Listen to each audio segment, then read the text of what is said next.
And for the first time, I believe, we have a pipeline that produces knowledge from observations.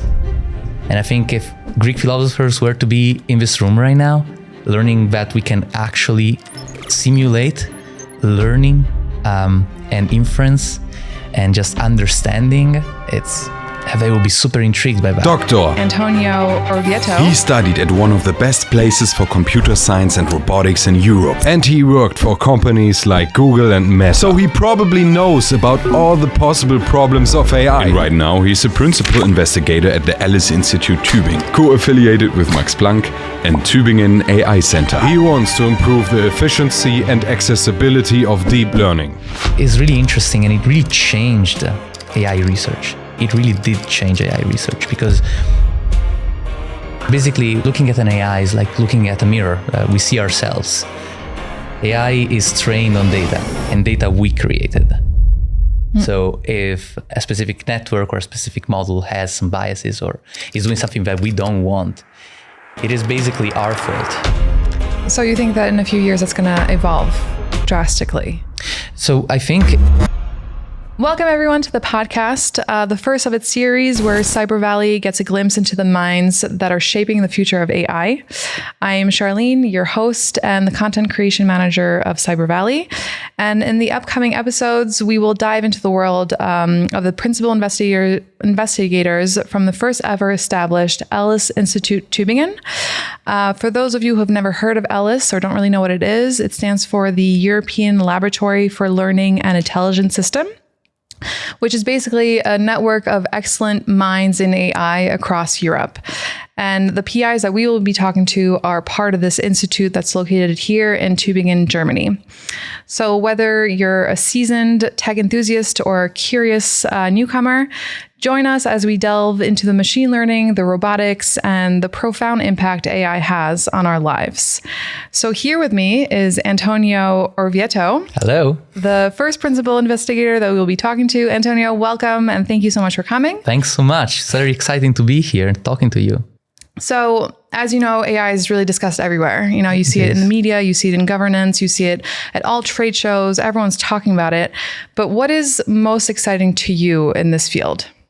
Well, there's a lot of exciting things happening, and almost on a daily basis, I'm amazed about AI. I've been in contact with AI for many years now, and there are so many interesting application coming up every single day. There's a new image generated by an AI tool that it looks amazing. It looks like we cannot create anything better than that. So where society is going. So there's a lot of questions about AI, about what is it going to be, society with AI. And that's very interesting and very exciting, because it's interesting to see where our biases are, what we can do to make that better. It's basically, when looking at an AI, is like looking at a mirror. We see ourselves. AI is trained on data, and data we created.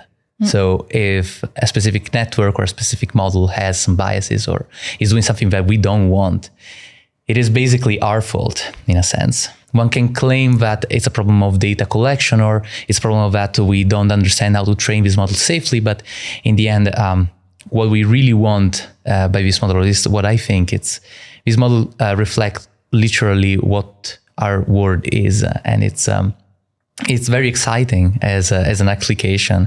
Philosophically, it's very profound. I always believed that. Also before large language models. Okay. Also before we could generate the most beautiful images, I always believed that AI was sort of like attempting to solve one of the most challenging questions in philosophy, that is empirical inference. Okay. Is actually the name of this floor. So learning from data. It is something that statistics has tried to do for some time. I would say like hundreds of years, something like that. Also, Gauss tried to, interpolate points to look at trajectories of planets, stuff like that. That also accounts from extrapolation from data of some content or something that we want to learn from observations. All the Greek philosophers talked about what we can and cannot learn from data. And for the first time, I believe, as of right now, we understand the strategy mathematically I mean, arguably, we don't understand exactly the mathematical details, but we have a pipeline that produces knowledge from observations. And I think if Greek philosophers were to be in this room right now, learning that we can actually simulate learning and inference and just understanding, they will be super intrigued by that. And I think we rarely think about that in day-to-day research, because one is most of the time lost in the FANET of a specific application or a specific problem.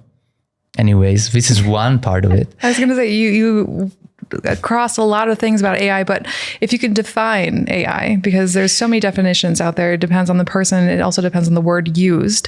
AI is not just used as artificial intelligence, but a lot of people also say, intelligent systems or modern robotics or machine learning is also another. Yeah. So if you can define it, how would you do so? Well, depending on the people you ask to, the answer will change dramatically. Some people completely dislike the term AI, and because it's in some way overclaiming, and it is true. It is overclaiming that what we do on a daily basis is artificial intelligence, because intelligence is not well defined. Also, I would say in a psychological sense or in a cognitive sense, it's very hard to define that.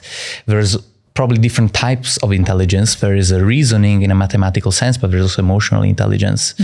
Also, like Marvin Minsky wrote a book about it, about some certain types of intelligence, which are very different from others, relating that to intelligent machines. Okay. So in some way, a computer is very intelligent, because if I ask you to do 737 times 1,000,009 and whatever number, like a big number. I can't do that. Yeah, I also can't do that, right? A computer does it in probably a fraction of a millisecond. Yeah.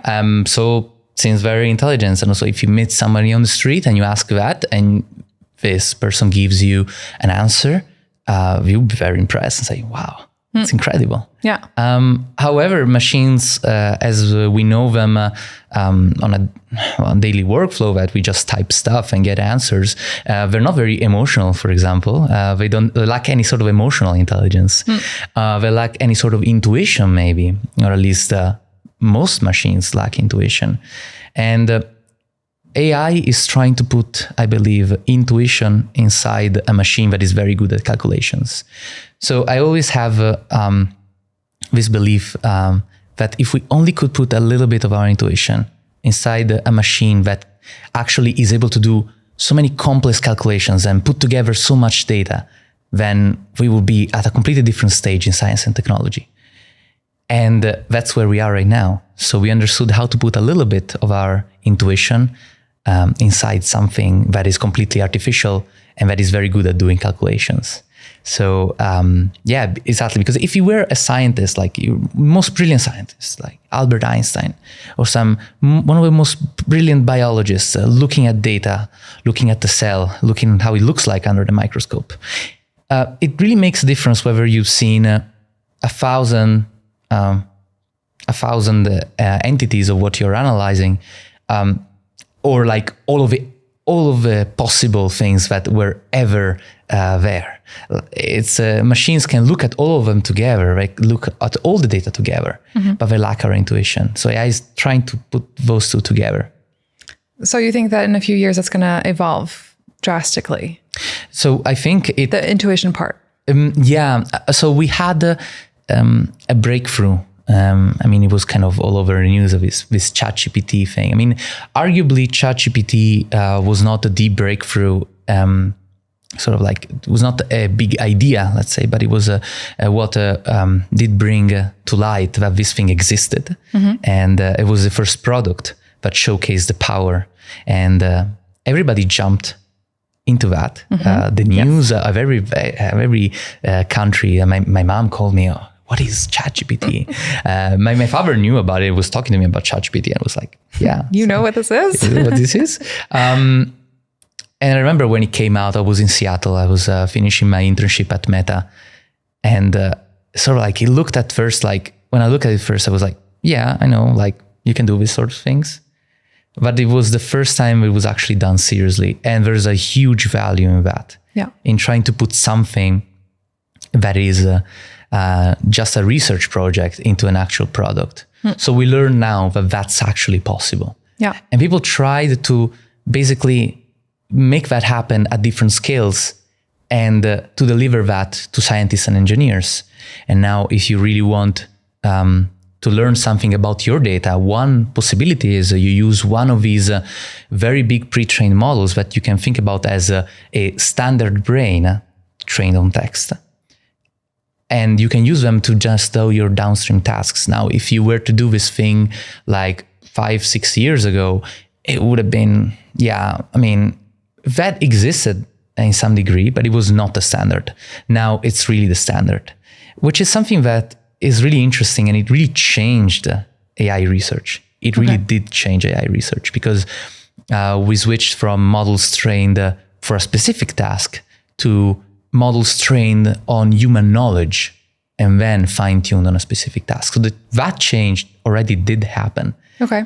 And that is actually very interesting because it resembles also what some philosophers were saying, like last century. I'm thinking about Wittgenstein and Derrida.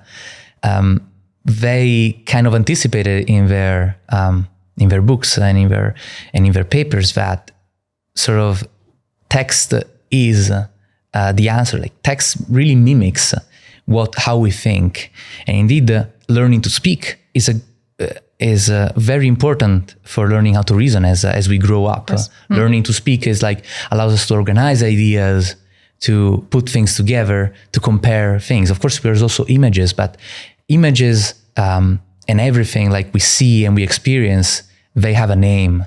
And it's really interesting how that plays a role. So if you train on massive amount of text, if you train on the whole internet, that is kind of a picture of reality. Mm-hmm. You don't have to call this plant a plant. The name is completely arbitrary, but that's the thing that philosophers last century really kind of were thinking about. That the semantics of it is important. How it plays, what is its role of this entity in relation to other words in a dictionary, for example. So that's really important, and that's what models are trying to learn. They're trying to learn the relations that we have in the world. So it's really fascinating. That's the thing that's happening right now. Sorry for the long answer. No, I love these long answers. I do want to kind of take it back just a little bit, just to see. So you're a young researcher, and what brought you to Baden-Württemberg, to Tübingen, to the land? What brought you here? What is your journey, or what was your journey? Thanks a lot for the question. So my journey started more than 10 years ago when I studied electrical engineering back in Italy. Then I focused on robotics at ETH in Zurich, one of the best schools for computer science in the world, and definitely one of the best departments in Europe, if not the best in Europe for computer science and robotics research. And after that, I kind of fell in love with the fundamental questions of AI. And then I continued with a PhD, still at ETH Zurich. Now I have also a lot of experience that is outside academia. I did work a bit at Meta, a bit at Google. I also spent some time at the Quebec AI Institute and at the National Research Institute for Automation and Informatics in Paris, in France. So I do have a little bit of experience on what people like in AI, what are the problems in AI, and how theory can help in solving those problems. And let's say that we are a big community, and it's a very nice community. Everybody is really trying to help.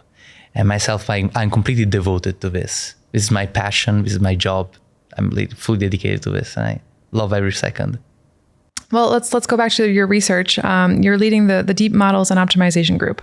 So in the easiest terms, let's say you're talking to your mom or your family or a friend at a cafe or something, and you're trying to describe what you do and how you do it. How would you describe that?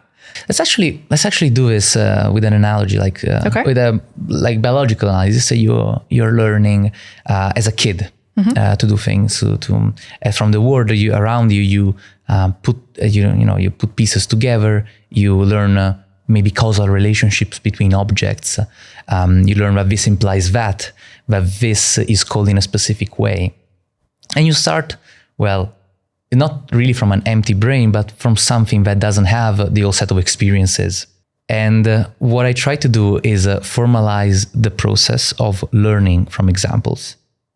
So what I consider is specifically the interaction between the structure of the artificial brain and the learning algorithm.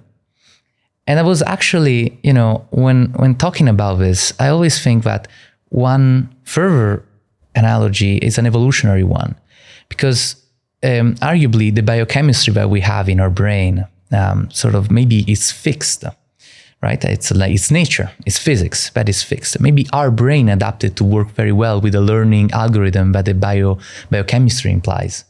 The biochemistry implies that some things flow in a certain way inside our brain, that our eyes are made in a specific way, but maybe the structure of our eyes and how actually that works, that maybe is influenced by our ability of learning. Like there's a feedback, definitely, in how these things interact. We are good at learning as we are as humans right now because in some way, evolutionarily, we adapted to be able to learn. And the same thing is true for artificial brain. How can we learn how to match the mathematics or the computation that effectively happens? Because in the end, like you run this thing on a computer, right? But has a certain set of rules that information we learn by gradient descent. That's the algorithm we use to learn from examples. We have data. That's the algorithm, variations of that. Yeah. And then we have the structure, and that structure we can adapt, or we can understand how to do that better for learning things that we cannot do right now. So it's always an evolutionary process. Also in research, we're constantly switching models. And one passion of mine very recently has been tackling sequence-to-sequence models, or in particular models that have to analyze long sequences of data. So say you have the DNA, that's like a big sequence, right? So it's a big sequence data, also music. Think about music or video as it is today. And one very good example is also text. So you read a book, the number of words is really big. And then say from a book, you want to ask a question about the book. That kind of implies that the model, and by model, it's like kind of when we talk about models, what we mean is the AI or the artificial brain. That machine has to remember every single word, maybe has to put together words in order to condense a representation that actually makes sense. And as to actually, I mean, if I ask you a question about a book, I probably would need to have read it and understood it. Yes. So that is actually the challenge here, right? So there is a mathematical challenge in doing that is actually beautiful. It goes back it goes back exactly 30 years since the first time it was tackled by artificial intelligence by Yoshua Bengio. And so this problem is called vanishing gradients, is about memory. So we all have finite memory. We don't remember everything we see or we experience, yet somehow we put pieces together, right? Yeah. So somehow like there's particular attention we have to some particular things, and some others we don't. Like, for example, there's also these psychology experiments, the one with the bear, right? Where it's like they show video. I don't remember exactly. I don't want to say something that is not precisely true, but it's like there's this very famous experiment where basically they show a video or they show something to like say a candidate that in that case is like the example of a human being, and there is a bear passing by in the scene that don't even notice that. It's like the memory is completely erased on that entity that is not observed actually. So like us humans, we're very complicated in that sense. Like, and it's a very nice inspiration. And can we talk about more of the challenges that you're addressing? So one challenge is exactly the one I was talking about sequence modeling, trying to see how exactly to do reasoning on data, to actually reason about sequences that come from, for example, scientific applications. Say you have this is a problem. This is a very old problem that I remember tackling at around 2017. So in 2017, I was given this data set. I was a research assistant at ETH in Zurich, and I was given this data set of basically of some cancer data set of like molecule dynamics of some particular patients and the effects of drugs, introduce some dynamics in concentrations of some molecules. And that was the data that I was given. And then once you have that, it's of course a long sequence of data points, like you observe after 1 hour, 2 hours, 3 hours. Reasoning in that sense, maybe now we understand a little bit better how to do that, but tackling these specific applications is a challenge and will probably always be a challenge. But what we can do is start to reason very profoundly on a simple example. Maybe I love simple examples. And one specific example of this is I can put it mathematically. Take x to the power of 90, and that has to be equal to 0.82. What is x? Oh, don't ask me these questions. That is a very hard question. And if you ask any learning algorithm to do that, it will not be able to do it. It's impossible. Okay. It's literally impossible to do it because the error that you make is bigger than the precision you need. So to be precise at the order of say 0.0001, say that's the error that you tolerate on this. Yeah. You need to go down in the answer that is a variable x much more. So that needs to be much more precise. That's a problem. That's exactly the problem of reasoning. Okay. That can be linked to a problem of reasoning. And what we can do is, for example, in this sense, go to logarithmic form, and where going to a power becomes a multiplication, and that is much simpler. So these are the examples, mathematical examples that directly translate to learning problems. And there is this analogy. It is possible to do this. So it is possible to understand specific problems using simple examples. And I'm a big fan of that.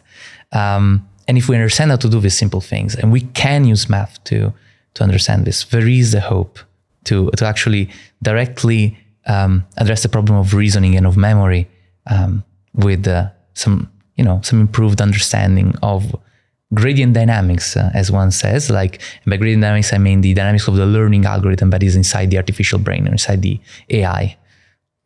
And can you give us a little bit more examples of these where your research is really applied to today?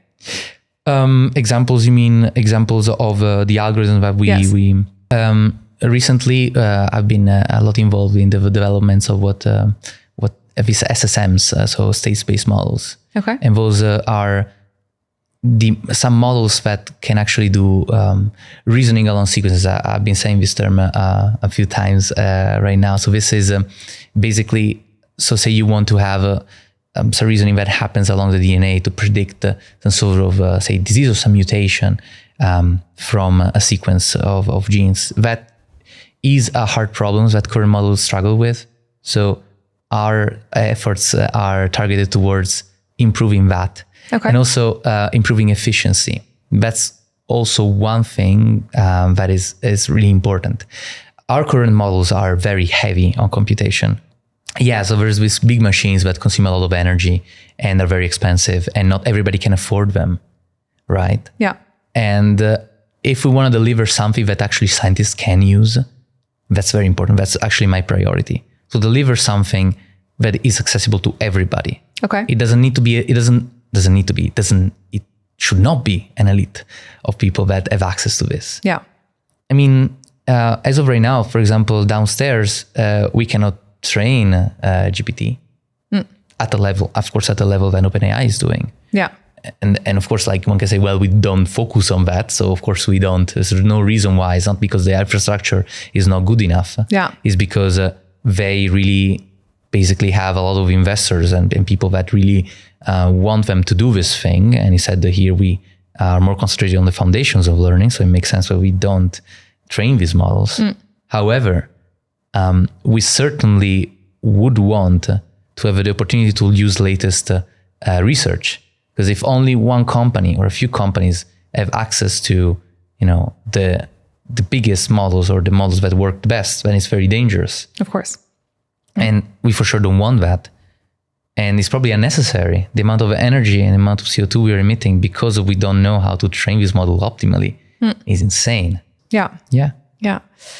I kind of want to go a little bit to the limitations of your research, but also of AI in general. What do you see? Are there a lot of limitations in what you do? And So you mean by limitations? You mean limitations in the things that it can do, or limitation it can do?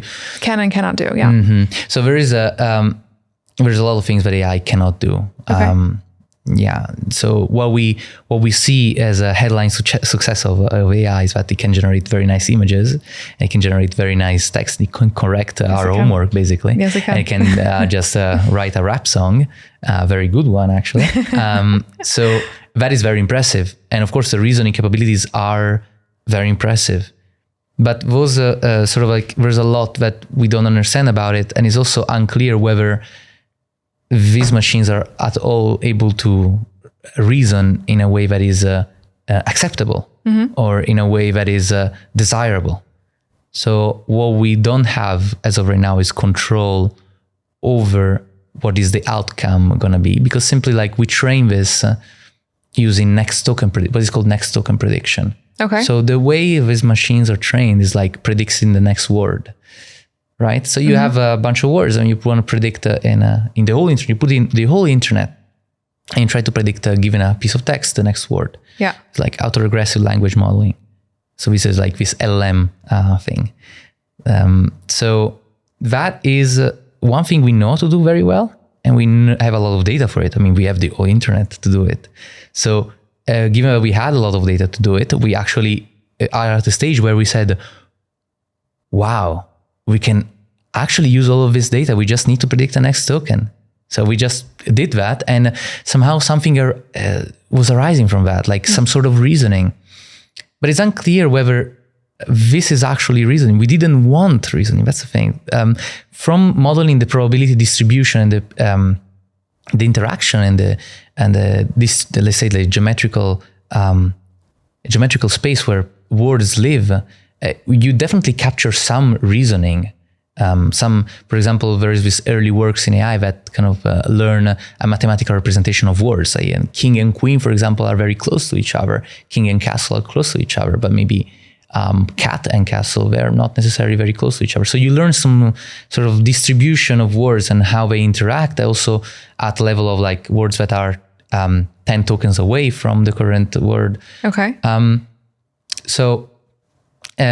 That is something that language models are doing, but it's unclear whether that implies reasoning. It seems to imply a little bit of reasoning, but language models are, in some way, we are most of the time disappointed by the ability to reason on some very hard things that we really don't know how to do. So what we are lacking is some solid mathematical understanding of how to do this thing, and to have better models and better algorithms from which we can actually build some tools that we can, trust.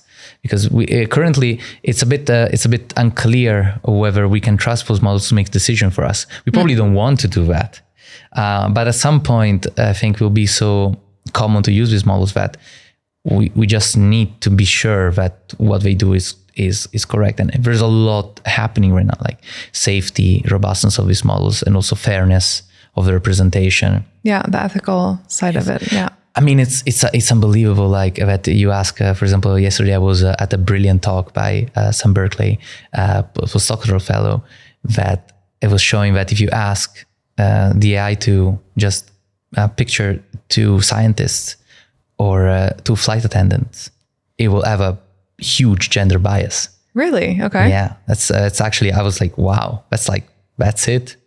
And this is like something that is not, it's something that also, I think Jan LeCun was actually telling this, probably like a few years ago. Okay. The bias that are there, like, are inherent to our data and that data we create. So the fact we want to be sure that we train on something that we rely, like where we really understand. Like if we put in data, just like random data from the internet, it will come in with all sorts of things we don't want. Yeah. And a big challenge, and I think we don't understand right now, is how to do that safely, and how to really understand how to build some models that actually are a better version of us in some sense. And are you confident that this will happen? I'm pretty confident that this will happen. in the near future, or are we still a long ways away from? So it will be a gradual thing. Of course, it will never be perfect. I mean, nothing is perfect, but definitely there's people working on that in that direction. I generally work on just pushing the limits of what AI can do. I'm really fascinated by the philosophical challenge of learning from data. As I said in the beginning, we're not at AI yet. So AI, some people don't like the term because it doesn't exist. Yeah. What we have is some evidence that we're going into the right direction, and some evidence that actually it's worth going into that direction. Yeah. It is going to be way better in a few years. In a few years, probably we're not going to have many of these problems, or maybe other problems will arise. Or maybe we understand better what the problems are, and that's the first step. Yeah. But again, we also have to understand how these neural networks, how these deep learning models should actually be constructed for having the best performance. Because in the end, I mean, we want them to be secure, we want them to be private, maybe not to reveal our data. We want them to behave in a way that is fair, that doesn't depict society in a specific way that is not good. We want them to be unbiased. We want all of these things from our model. But most of all, we want our model to learn, right? So that's kind of the first requirement. And it's good to have two roads. On the one hand, researchers are dealing with the question, okay, say we have an AGI, and say what we have right now, say that's what's a good depiction of what artificial intelligence will be in 20 years. Mm-hmm. How do we make that secure? Like, how do we make that something we can trust?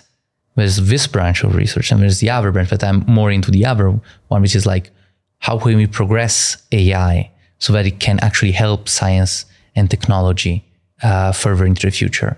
I am really a lot about the application. I really like the application of AI to science and technology. I think it will really change a lot of, it will have a lot of implications in, for example, just healthcare and just like research in natural sciences. I think it will be amazing. If we understand how to do these models efficiently, how every scientist can use that, then it is going to be amazing. It's going to be amazing. Everybody will have access to ways of learning from data, and will be able to understand data much better. And that's really what we need to have the next breakthrough in science. I believe that's going to be the reason why we will have the next breakthrough in science. And in a perfect world, that's what you want. That's what we're all aiming towards. Yeah. Okay. It is kind of very idealistic. I know there is a lot of dangers that come with AI. It is not, I mean, the road ahead. I'm generally a very optimistic person.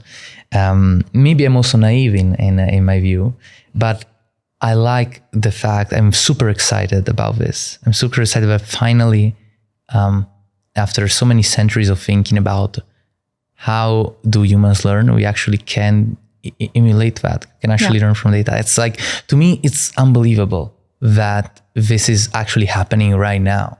And it's a unique point in history. It is a revolution.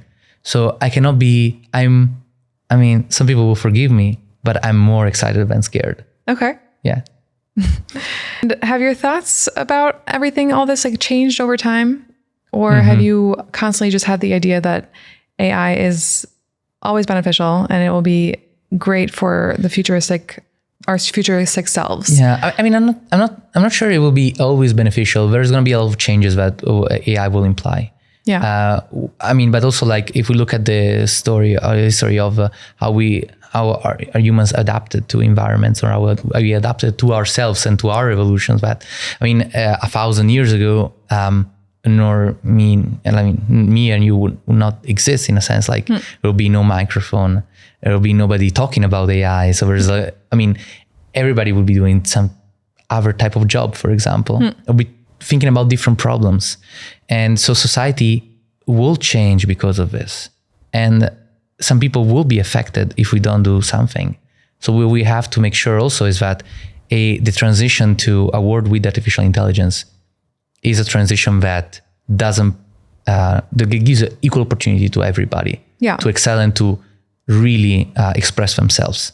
AI gives a lot of opportunity for a lot of opportunity for expression, for like really doing some things that maybe we could not do before. Well, that was going to be my next question. If you can choose one thing, one focus to change the world of tomorrow. What I really want to understand is the optimal way to put information inside an intelligent machine. Okay. Like, I think that's crucial. And I think that also there are other underlying challenges that, I mean, it seems like sort of a problem that you can tackle maybe in a sequence of papers or in 10 or 20 years. It is not. It will never be clear how exactly to do that. And I think this is a problem that also implies improved mathematical understanding of foundational mathematical theorems. So the developments in mathematics, some people believe in some way that, for example, physics is more complex than mathematics, more complex than artificial intelligence. But like ideas from physics really helps AI. Like we should port knowledge from natural sciences where there's a heavy math. Understanding a neural network is exceptionally complicated. Mm-hmm. It's as complicated as a multi-particle system, interacting bits, like interacting in a very non-trivial way. That's why the same tools of statistical mechanics are used very often in deep learning. So it is definitely like understanding that deep learning also will give us a better view of what's going to be the let's say the next mathematical question that come for the next hundreds of years. And I think developments of science in general is what we're looking for: mathematics, physics, new questions. And I think that's going to be awesome. One thing that I'm really excited about is really the developments in biology. For example, when talking about some particular diseases that imply that some cells are differentiating in specific ways. For example, and that happens at the genetic level, and you cannot really take a bunch of cells and just sequence them and just hope to find a general theme around what the science of it. That piece that you analyze is probably composed of many different cells, and therefore, like analyzing it with single cell data technology completely is revolutionizing biology, is revolutionizing science, and machine learning will be a big part of it because it's a lot of data. Think about like every cell is a data point, and probably you also observe it over time. So there you go, sequence modeling again. I mean, we also have this, this interest in our group to really focus on applications. I think it's very important to be just in contact with what is happening.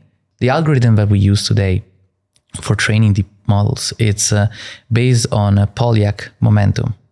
Which is? Polyak momentum is a strategy for updating information about data and the effect that it has on learning. This algorithm was created in 1964 by Boris Polyak. Boris Polyak actually passed away last year. Okay. And I had a privilege of actually having a small email exchange with him around 2020. So a brilliant researcher, really. Like we wouldn't be at the same point that we are today. Like that algorithm that he created, it's actually the foundation for what we use today to train large language model. That is Adam, this Adam optimizer. And that was the basis of it. Arguably, he was not the only one having that idea, but he sort of like the way he developed the algorithm and our knowledge of the algorithm is largely due to what he did in 1964. And he didn't do it with AI in mind. He did it because it was a very interesting problem. And that is very inspiring because in some way, like if one starts from an application, like starts from a problem and just like explores it to the very end of our capabilities as researchers, as true scientific researchers, then something will come up that is actually groundbreaking. Then maybe, with some probability, it will also lead to breakthroughs in how we perceive science, or also how we tackle certain applications. And where do you see which fields will benefit the most, do you think? Because you quickly talked about the medical field that will definitely can hopefully soon have groundbreaking work. Do you think that's the only field that will benefit the most with artificial intelligence, or do you see other fields as well? I for sure think that's at least how I like to think about myself. Like, I like to think that I am helping science and engineering, and that is what I'm aiming at. Okay. But of course, like there is all sorts of applications from, we've seen it. We've seen it many. I mean, ChatGPT has millions of applications that we have seen, like amazing stuff. ChatGPT, but there's also Llama, there's also Claude, there's also Gemini. There's a lot of things right now in the landscape. There's also like completely open source alternatives. But those things can help us out on a daily basis. They give us suggestions. They guide us through our daily decisions and problems. Our personal assistants. That's pretty cool. Yeah. However, when I think about the applications that I care about the most, is really like, again, we're trying to put intuition inside the machine and try to see what happens, basically. So you again, it's like having a friend that is like a normal person, but has a brain that can do huge computation. And then, like you say, if you have a friend like this, you would tell her, like, can you solve to me this problem, please? Like, I really don't know how to solve this. Like, as a scientist, the smartest colleague that you can have, for example, the smartest colleague that you can have, like there's somebody that actually knows how to put pieces together and has seen all sorts of data. Yeah. It would be the person that I would ask all the questions that I have about the universe, about how we learn, about and especially just my data set. Like, I mean, I get some data, I ask her, okay, so what do you think? Like, can you tell me something about this? And that's actually how it works. Like, as of right now, for example, I have a very dear friend that I always ask him questions when I don't have an answer in, for example, in the field of physics. Like I tackle a physical problem, a problem that is like requires some physics, and I just ask him. Now, if that thing now is artificial intelligence, it kind of changes everything. It's like hiring a very, very smart scientist, right? Yeah. It's very exciting.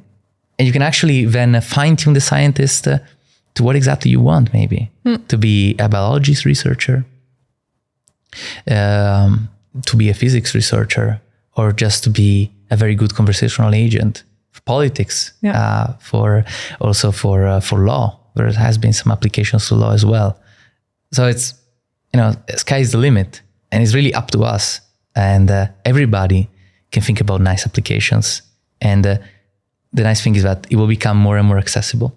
And that's also part of my goal, making that accessible to countries that maybe don't have the luck of the land here to actually invest so much in AI. I mean, the job here has been amazing. Like, we can do literally everything we want, but it also feels a little bit that we should give it back to the world and should help everybody to have the same opportunity. And I think it should be our priority, to make artificial intelligence happen at a global scale. I think that should be really what we should aim at. I really like the fact that when you're talking about the problem solving aspect of it, that you referred to the artificial intelligence, as a she, which I found it very interesting. And you did it a few times, which is, I like to alternate. Yeah? Okay. I like to alternate. Yeah.